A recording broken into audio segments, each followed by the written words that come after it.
The day after a win, it just sounds a whole lot better. It's more fun for us. It's more fun for you. Welcome inside the vault. It is Monday, October 2nd. The Ravens are 3-1, coming off the victory on Sunday in Cleveland, 28-3. They spanked the Browns, let's be honest. And I think I'm smiling today because Roquan Smith is box office. And yet again, we have him the day after a game, Sarah. He brought it. We've already recorded it. It's coming up in just a second here. It's Inside the Vault with Roquan Smith, powered by our friends at Cybertech. And I'm just grinning ear to ear because we spend 20 minutes with him several times throughout the course of this season so far. And it's just box office. He's so genuine. He's so entertaining. He's so him, as he said. And it's just, I can't wait to share it again. It's an adrenaline shot on a Monday when nobody wants to go to work. Roquan will get you to get to work and work your hardest and attack the day. And just that's what he does. And, after this is our fourth time, I think, having on the show, if we include the draft, what I'm realizing and why people don't understand, some of the comments he made last week, which, he does speak to today, is that I don't think people realize his baseline is just intense fight, work, attack, everything. That's his baseline. And so it's and he's not saying it to provoke. He's saying it because it's a state of mind. It's a state of being for him. And that's what I'm just loving to get to know him and the way his mind ticks throughout these weeks that we're interviewing him. This would not be possible without our friends at Cybertech, the exclusive sponsor of Inside the Vault with Roquan Smith, a next-generation local recruiting, resourcing, and outsourcing firm. A new way to acquire resources. Whether you're in need of new hires, contingent staff, or just seeking to outsource a business or technical function, Cybertech is the organization for you. If you're in need of resources and candidates and don't have the time to sift through dozens of resumes, Cybertech is a company that really understands your needs and presents candidates that are not in the open market within 48 hours, and that is a guarantee. Cybertech has over 40 years of combined experience in working with some of the largest organizations in the Baltimore area and nationally. So if you're interested, you'll have a chance to meet myself, Sarah, and the Cybertech team for a virtual introduction, and you can do so and get started today by sending an email that we have included at the address in the description of this video below. So without further ado, let's bring him in. Agent Zero coming off yet another dominant defensive performance on Sunday in Cleveland. All right, Ro, you had us ready to run through brick walls pregame and postgame. Before we dive in, just in case those haven't seen it yet, your mic drop moment postgame after the win in Cleveland today. Honestly, I don't really care how people take things out of the context. I know what I meant, and the people that's close to me knew exactly what I meant by those comments. And it was just the way I felt about going to war with my brothers. And honestly, if you need bulletin board material in this game, really, to go play the game a different way, you playing the game for the wrong reasons. I don't need anybody to say anything for me, because guess what? When that whistle blows, I'm going 100 miles an hour all game long, and regardless of what someone say, Ro's going to play the same way. That's what I mean by pre and post game. We were ready to run through walls. Lots of noise this week. A lot of it was just noise. How did you kind of just focus in, narrow in on the task at hand, and ultimately getting it done, which was another division win? Yeah, absolutely. It was a very huge division game, and we came on top, obviously. But yeah, it was just more so dialing in and focused on what needed to be focused on. And that was just our attention to detail, controlling what we can control. So basically keeping the main thing. And the defense, we just focused on going into the game, stop the run, didn't make the guys one-dimensional. And once we do that, we knew it would be a long day for those guys, regardless of who was at the quarterback position. Ro, this is the Browns stadium with, still several minutes left in the fourth quarter. You obviously emptied it out.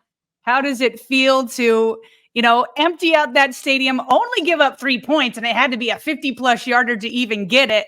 And now you're 2-0 on the road in the division. How does it feel Monday morning? Oh, it's pretty sweet. Victory Monday, and the Browns fans, I'm sure that it was very loud. It was very loud in there early, so I knew it was a hostile environment, but man, lately, late in the game, you can hear rats piss as it got in there. Like, it got really quiet, and you've seen a few Ravens fans that was in there. So it was pretty sweet to get that dub against those guys and go 2-0 in the division. I love this quote from your teammate, Jadeveon Clowney, who's just had a great start to his tenure in Baltimore. And I won't read the whole thing, but just a snippet here. Roquan is his own man. I have not played with anyone like Roquan in 10 years. No linebacker I've ever played with has been better than him. I have a lot of friends that played with me too at linebacker, but they don't have the attitude or intensity they play with like Roquan Smith since I've played in the league. Ro, I heard from a little bird that you gave a hell of a pregame speech on Friday before leaving for Cleveland. We've seen the video pretty much every single game, just in terms of the huddle, getting things ready. To see this from a guy like Jadeveon, a decorated outside linebacker, to say the very least, what are you doing? What are you enjoying about your time in Baltimore, and what has gotten into you lately?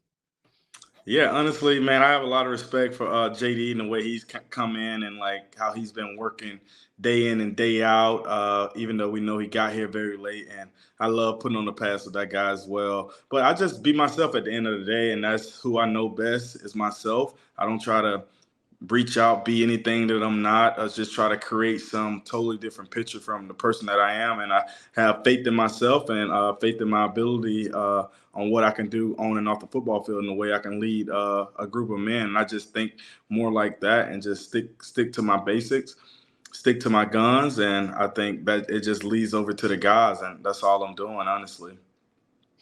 Hey, Ro, not to get too psychological on this, but I genuinely curious. There are people in this world that just wake up and have a hunger for life. You have a hunger for life, for football and all that. Do you feel like that's innate, or can you develop skills like that? Can you develop a skill to become a leader and can you develop motivation and develop a hunger and a work ethic for those that might be struggling with having a fire that you have? Honestly, I think it varies. I can't speak for many. I just can speak for myself. I feel like I've just been this way ever since I've known myself. I love life. I love the game of football. I love what the game of football brings for me. And so I just try to repay the game every way I can, go hard every single play, because I never know which play is going to be my last. And I just think about that like over and over and over. And I know there's just so many people who would love to be in my position. So I just try to go hard for those individuals as well. And just everybody that's rooting for me, and, the haters, for those guys as well. Go hard and make them a little more sad, There were plenty of haters leading up to, kind of like I alluded to off the top of the show, leading up to this weekend in Cleveland. And some of them actually were, you could argue, were members of the Browns, saying that they were using what you had to say during your Wednesday press conference as bulletin board material. I don't know why, because I watched this entire thing in full. Sarah did as well. Most of us were in agreement. Why were these words taken out of context? Can you just clear the air? I know you kind of did post-game, but just once and for all, you didn't mean anything by the whole wife and kids thing, right? That was simply trying to put yourself in their shoes. You're going into enemy territory, and they're trying to essentially combat the enemy, correct? Absolutely, yeah, and things are taken out of context. And, when people are looking for bait, I meant like clickbait or whatever the case may be, bulletin board material. Like I said, it's like, if you really need that in this day and age, man, you're playing the game for the wrong reason. You need to look yourself in the mirror and say, hey, am I really playing the game for the right reasons? Because if you are, bulletin board material don't count, don't mean a thing to me ever, and it never did. And it was just basically what I was saying in the meeting was that when you go over to a team, when you go over into a away game, it's your guys basically against the world. You're going into there, the players on that side, their wife and kids are in the stands, and they're trying to put on and protect their livelihood in a sense. And we're trying to go over there and take over to protect our livelihood for our wife, kids, family, and everything like that. But, when people need something or need bulletin board material to make them go a little harder, I guess that's what they needed, but that was not what I meant by those words. But hey, people going to take things how they want, and I'm going to play my same game regardless of if they have bulletin board material or not. Period. End of story. Yeah.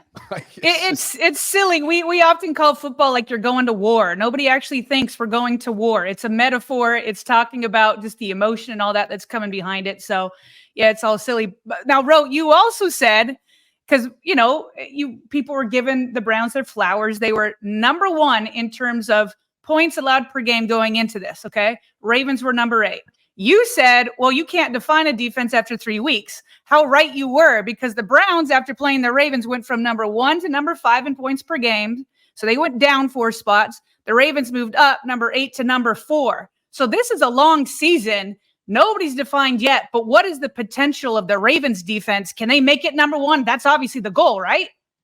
Absolutely. That's definitely the goal. And yeah, I said it, 3 games, that's not going to define you. It's not a sprint. It's a marathon. And where we are right now is not, going to define us either. It's about what we're going to do week in and week out. And our goal is always to be number 1. You never want to finish second to anyone. You always want to be the last man standing. And that's what we pride ourselves on. And I feel like if we just continue to stick to our fundamentals, the basics, not get complacent with anything. And I know we won't, with the fire that each and every guy has and just how great each and every guy wants to be, including myself. I think the sky's the limit, and we just got to keep chopping at the bit. And I feel like if we do that, we'll get that number 1 spot. But it's going to have to be 1 week at a time, and a lot of hard work and preparation is going to go into that.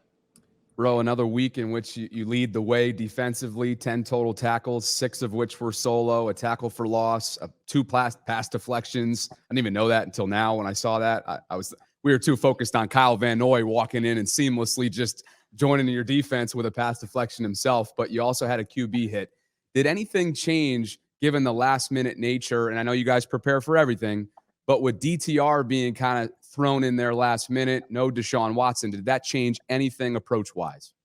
Honestly, no. I go into there regardless of who's at quarterback. It can be DeShaun Watson, DTR, the rookie, or whoever it could be, whoever they throw out there. At the end of the day, I know to play the game one way, and the defense we think's the same.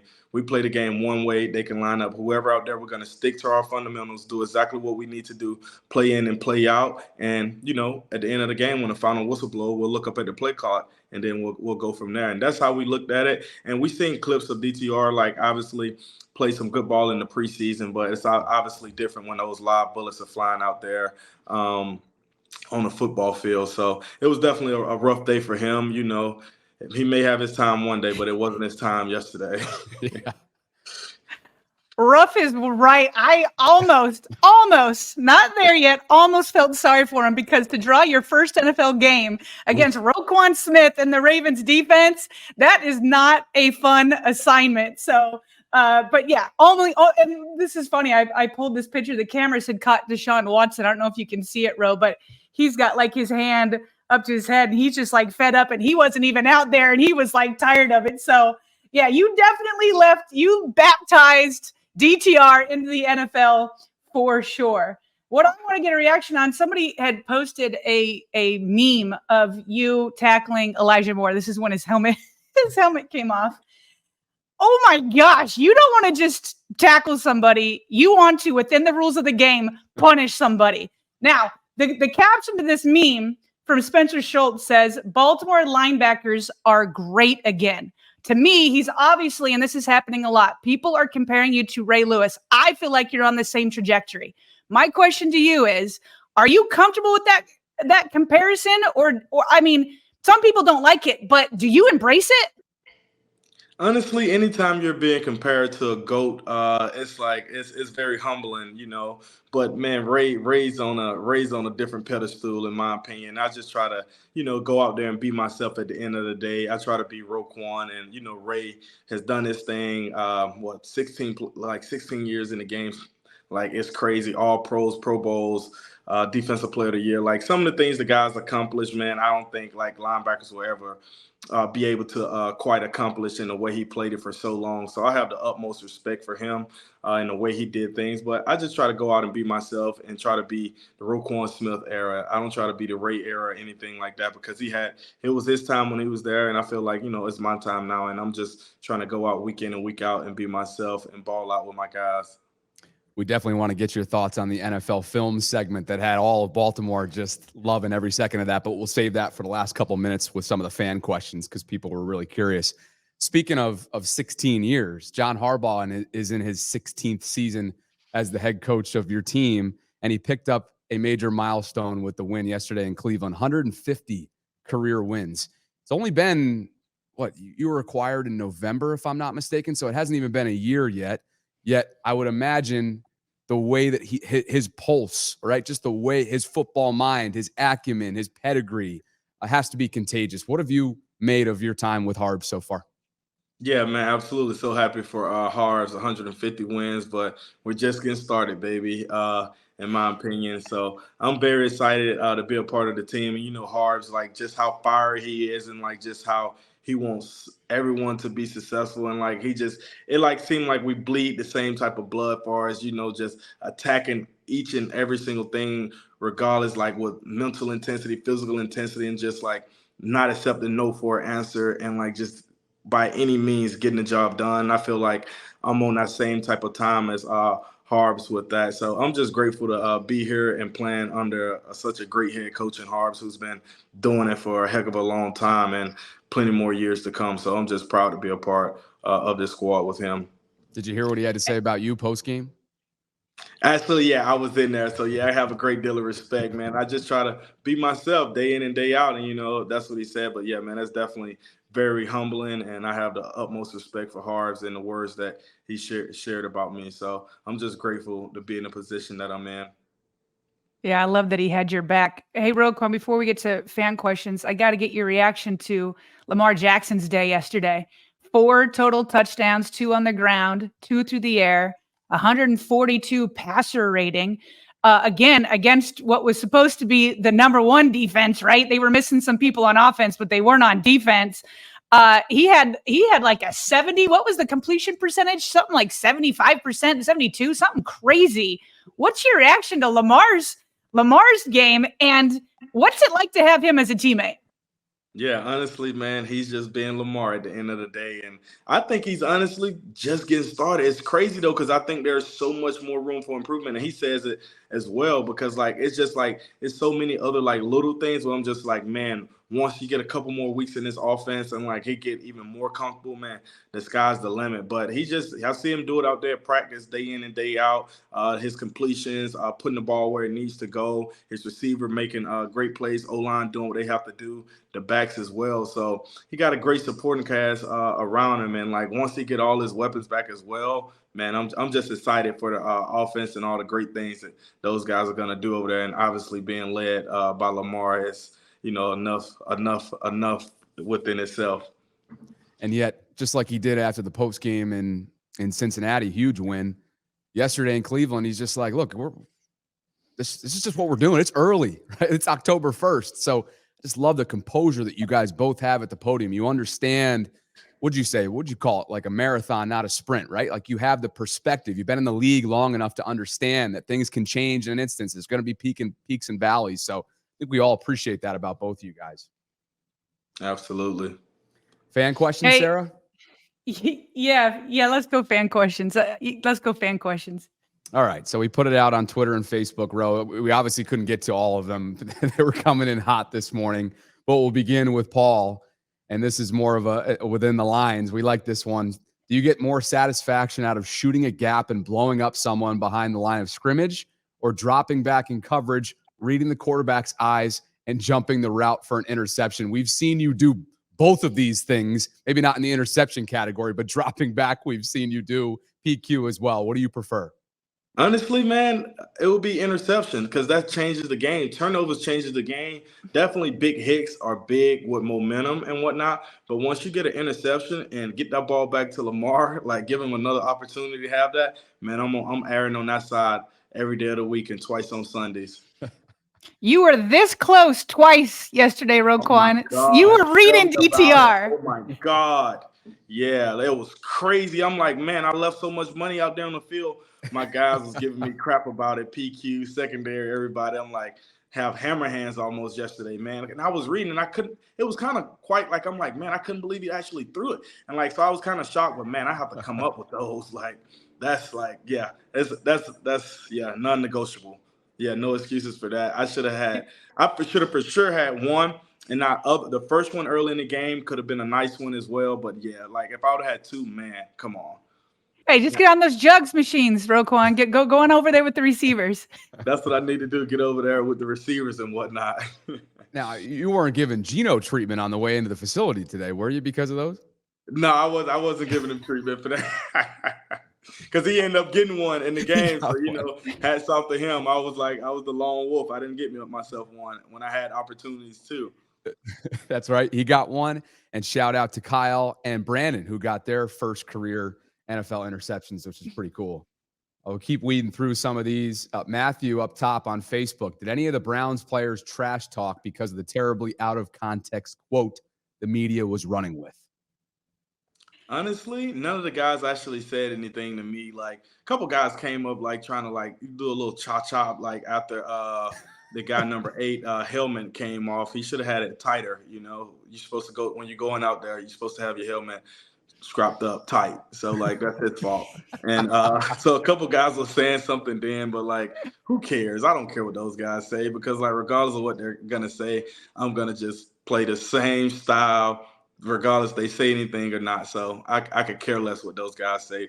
Like they're concerned. Their excuses or whatever their case may be doesn't concern me. I love it. Mark Dempsey, like we mentioned earlier on, how was the experience? We've all seen the NFL film segment that you did. First of all, when was that taped? It looked like it was maybe over the summer with Ray. Just anything you want to share about that experience?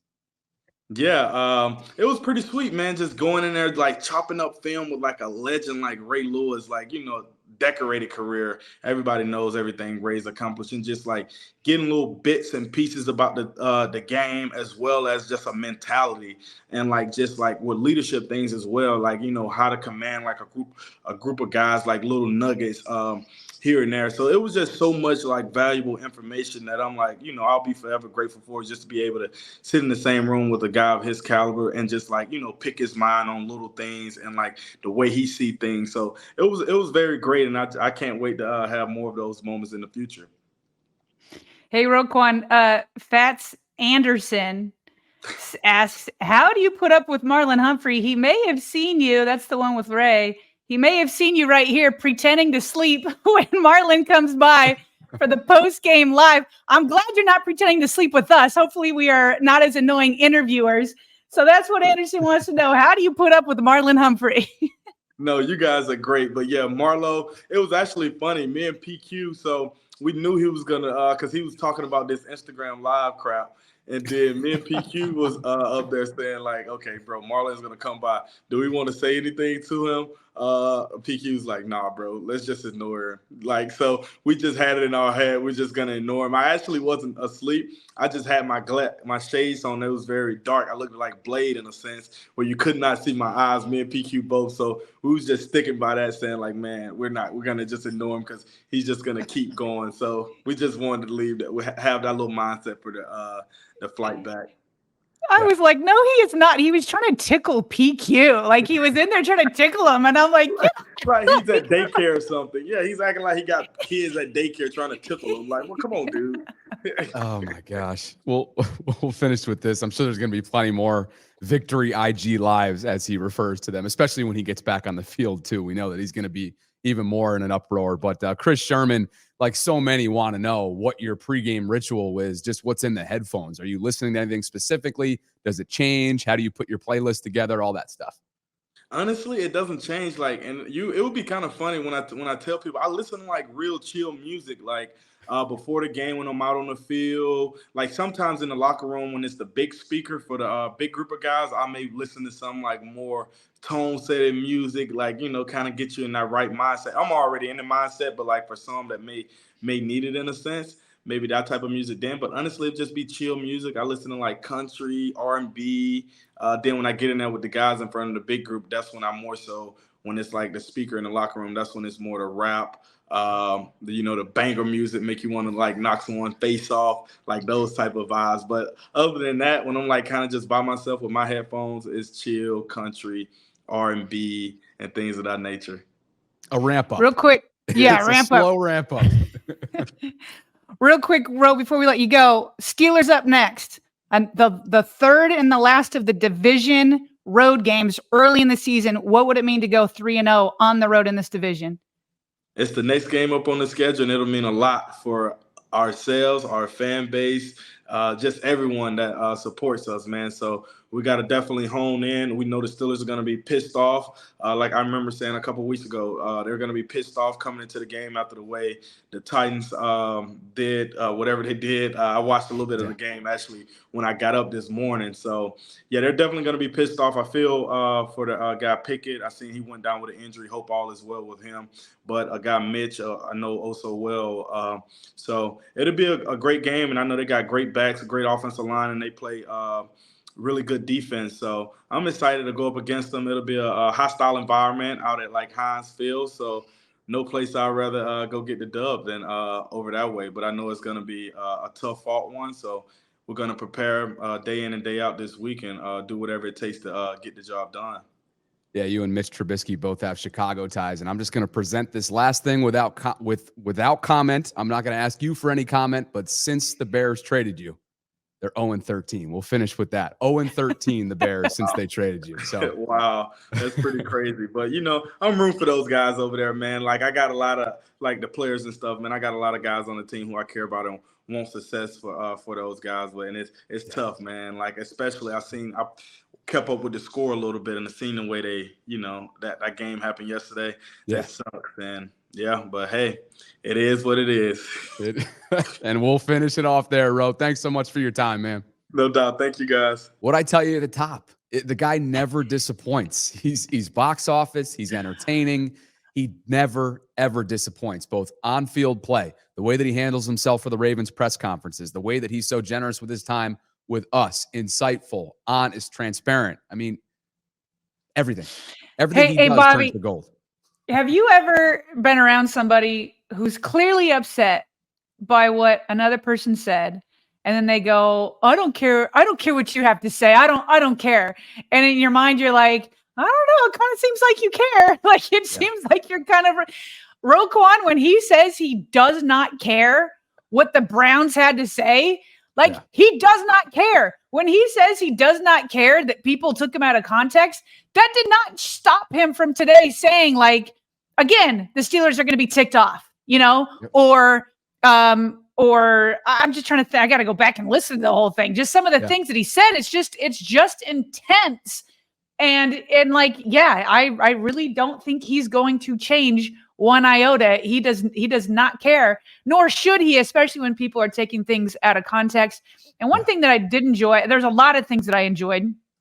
But I enjoyed, even though we keep highlighting the intense part of him, the almost like not wanting to rub it in with the Bears and the 0-13 record. He's like, "Oh, but I am kind of rooting for him." He gave a shout out to Kenny Pickett.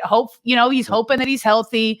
I loved what he said about Lamar, that he's like, I don't think Lamar's not even just barely getting started. Like he knows that he's like, just give him time in this offense. You just watch. Like there was as intense as he is, it's not like he's without feeling for other people too. I thought the same could be said with when he was talking about DTR, Dorian Thompson-Robinson, the rookie, right? Like he mentioned, and we all know that guy's ice bath this morning, yesterday, whenever he took it, must have hit different. The guy was absolutely clobbered all throughout the game. The rookie quarterback, first career start, first career snaps, and he's going up against a ferocious Ravens defense led by Roquan Smith. Now, look, Roquan we were both, I know I was laughing during it. He's like, yesterday was not his day. But he also said, like, hey, this guy put up numbers in the preseason. We knew about him. We were ready for him, and it was respectful. Like, don't take his comments and run with them the way folks did this week leading up to it. It's just ridiculous. And I love that he reiterated, if you need bulletin board material for this game, this kind of game, a war of attrition, right? On the gridiron, one of the most violent sports in the history of sports, like you're playing it for the wrong reasons. And so it's such an insightful way to say or show that what drives him. Yeah. It's pride. It's love for the game. It's an intensity that knows no bounds. And I know he talked about that on Postgame, and we shared it in our post-game live stream. But just hearing it again today, the day after, was good for it to be reiterated. It was good times. Excited to hear what everybody else has to think about it. So definitely put your comments down below if you're on YouTube, or reach out to us, emails, any of that kind of stuff. But man, it's just, another day in the life with Roquan. Just good stuff. Absolutely. There's going to be small snippets that we share from this conversation. If you don't already follow the Vault on Twitter, you can find them there at Ravens Vault. We're coming up on our milestone as well of 10,000 subscriptions within year one on YouTube. So if you haven't already done so, please subscribe to the Vault. You can also check us out in audio-only spaces as well. And like we said, this would not be possible without our friends and our exclusive sponsor, and that is CyberTech, a next-generation local recruiting, resourcing, and outsourcing firm.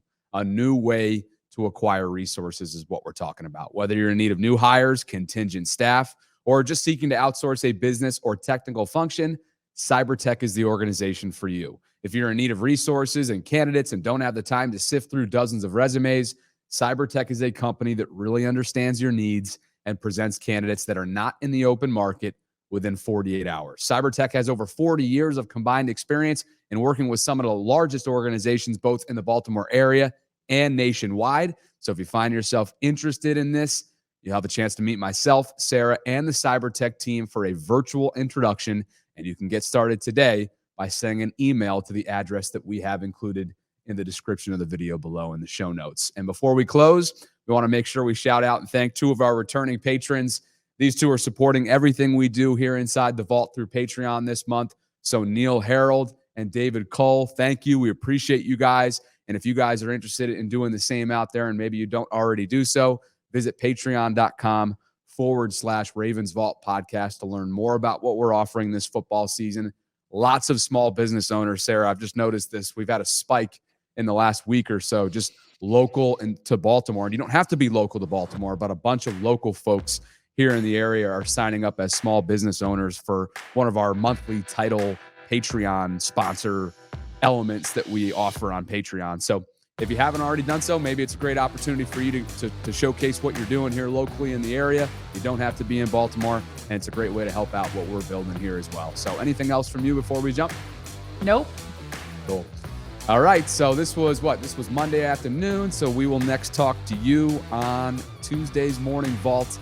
Thanks so much for being with us. It's officially week 5 of this NFL season, which means the Ravens are 1 game away from being London bound, and there's going to be plenty of content overseas across the pond that I'm going to have coming up. And Sarah, of course, we're going to continue business as usual. So we will talk to you guys Tuesday morning. Thanks so much.